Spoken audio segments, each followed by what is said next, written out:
118 per kilometre per litre அப்படி சொல்லுவாங்க. அதாவது 1 லிட்டர் பெட்ரோல் போட்டீங்கன்னா 118 கிலோமீட்டர் போகுமா.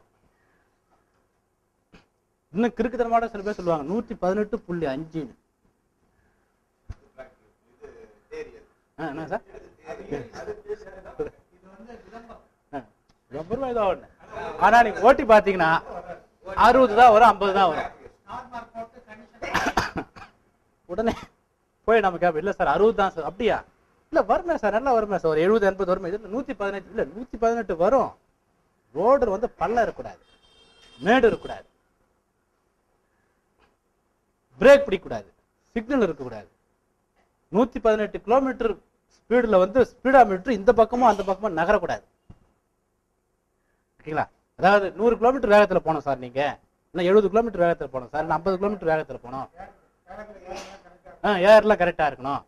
அதோட நீங்க எல்லாம் கரெக்டா வச்சு வரும்போது நான் எங்க ஓட்டு போனீங்க சார்? வடபழனியில நிறைய பிரேக் ஓடிங்களா சார்? இல்ல சார் நான் வந்து ஓஎம்ஆர்ல வந்து அங்கங்க ரோடு கொஞ்சம் மேடு பள்ளமா இருக்குங்க சார். அப்ப என்ன பண்ண சார்? ஒண்ணு பண்ணுங்க, ரோடு ஃபுல்லா டைல்ஸ் ஓட்டிடுங்க, பாண்டிச்சேரி வரைக்கும் டைல்ஸ் ஓட்டிடுங்க, அப்ப ஓட்டி பாருங்க வருன்னுவான் சார். அந்த மாதிரி என்னன்னு பாத்தீங்கன்னா நடைமுறை சிக்கல் இருக்கு இல்லையா, இதுதான் வந்து என்னன்னு பாத்தீங்கன்னா பிராக்டிக்கல்ல வரும்போது நடைமுறை சிக்கல்கள் வரும். இந்த பிராக்டிக்கல் நடைமுறை சிக்கல்கள் தான் அந்த புக்ல கொடுத்துருக்கும். அது வேற என்றாங்க நீங்க வாங்கிக்கலாம். என்னங்க சார்? ஜாதக ஆய்வு மாதிரி இருக்கான் ஆக்சுவலா.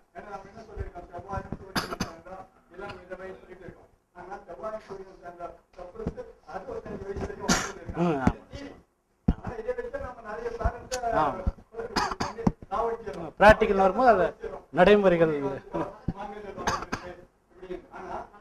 அவர் சால்ட்டே கொடுத்துருங்க, அவர்கிட்ட நீங்க அவர்கிட்ட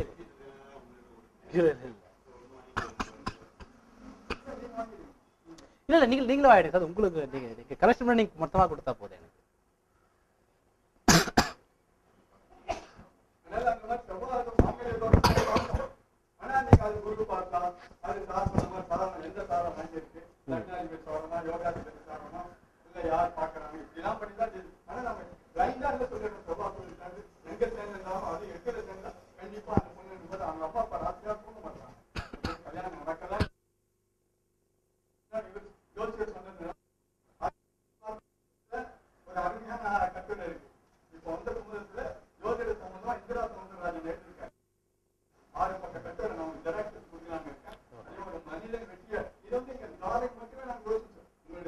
தனி மனித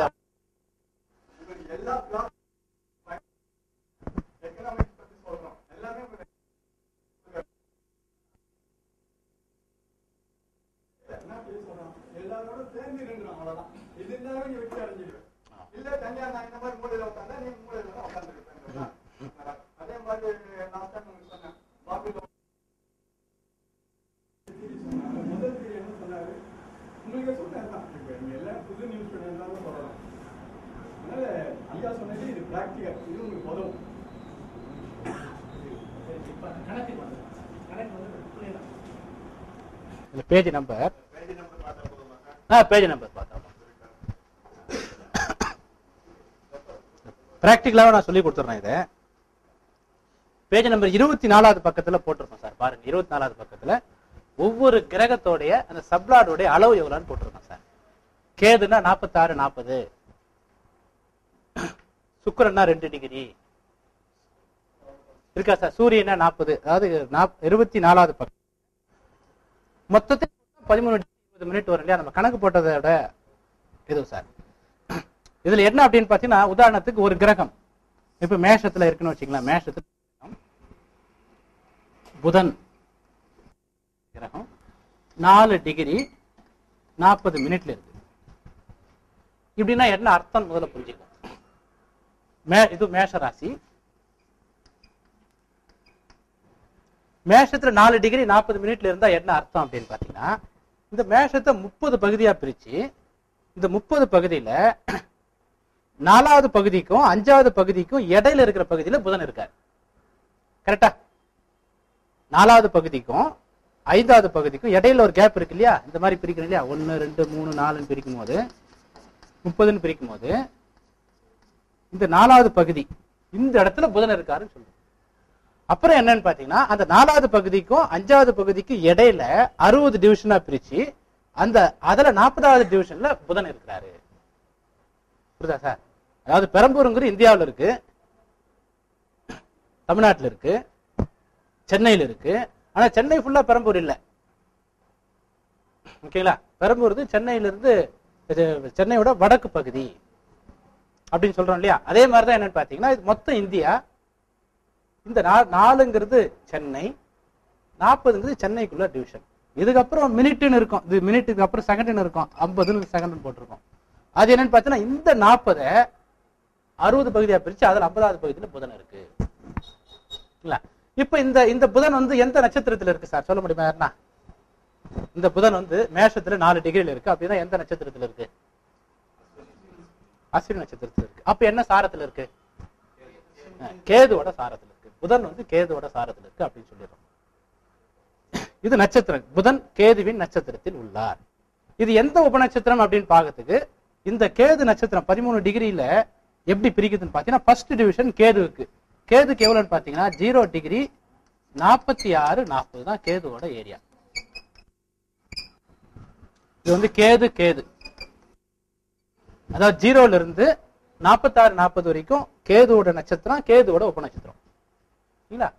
இதுக்கப்புறம் பாத்தீங்கன்னா சுக்கிரனுடைய அளவு இல்லைன்னு பாத்தீங்கன்னா 2 டிகிரி 6 மினிட் 40 செகண்ட் கேது. இது மொத்தத்தையும் கூட்டினா 4 வருமா? 4 வராது. அதனால இந்த சுக்கிரனுடைய டிவிஷனை தாண்டி தான் இருக்கார். அப்ப சூரியன் 0 டிகிரி 40 மினிட். அப்ப கேது சூரியன் 4 டிகிரி வருதான்னு பார்த்தீங்கன்னா இங்கே 4 டிகிரி வரல. மொத்தத்தையும் கூட்டுங்க தோராயமா 80ன்னு வரும். 80ன்னு வந்தா என்ன பண்றீங்கன்னா 20ன்னு போட்டுட்டு இங்க 1 போட்டுருங்க. ஓகேவா? ஏன்னா இது 60 சேர்ந்தது 1ன்னு அர்த்தம். இப்ப 60 கழிச்சுட்டு மீன் 1 போட்டீங்கன்னா இங்க 13 மீன் 1 எவ்வளவு 9 93 இருக்கு இல்லையா? இது 33 ஆக்கிட்டு இங்க 1 போட்டீங்கன்னா 3 டிகிரி இவ்வளவுதான் வருது. ஆயிரலாம் சாரி 3 8 1 9 என்னங்க சார்? சாரி 2 13 20. அப்ப இங்க 0 0ன்னு போட்டுருங்க, 40ன்னு போட்டுங்க, இங்க 4ன்னு போட்டுருங்க. ஓகேங்களா? என்னங்க சார்? 4 40 வந்துச்சு. சரி 4 20ன்னு போட்டுருங்க. எதுக்கு உங்களுக்கு கன்ஃபியூஷன்? அப்ப எங்க இருக்கு? எந்த ஏரியாவில் இருக்குன்னு பாத்தீங்கன்னா கேது சூரியன்ல இருக்கு. இது இந்த மாதிரி கணக்கு போட்டுட்டு வந்தா உங்களுக்கு வயசாயிடும், ஜாதகம் பாக்குறவங்களுக்கு வயசாயிடும். அதனால என்ன இதுக்கு டேபிள் மாதிரி இங்க போட்டிருக்கோம். மேஷத்துல நேரா போங்க. 4 20 50க்கு என்ன இருக்கு பாருங்க. பேஜ் நம்பர் 33வது பக்கம் சார். பேஜ் நம்பர் 33வது பக்கத்துல அதாவது 4:40 வரைக்கும், அதாவது 3 டிகிரில இருந்து சாரி 4 டிகிரில இருந்து சாரி 3:40 தான் சார். சரி 3:40 தான். சரி 3:20 வச்சுக்கோங்க. இதை 3:20 வச்சுக்கோங்க. எதுக்கு உங்களை கன்ஃபியூஸ் பண்ணணும்? 3 டிகிரில இருந்து 3:40 வரைக்கும் கேது சூரியனுடைய ஏரியா. அப்ப இது என்ன பேண்டில் இருக்குன்னா கேதுவோட நட்சத்திரத்துல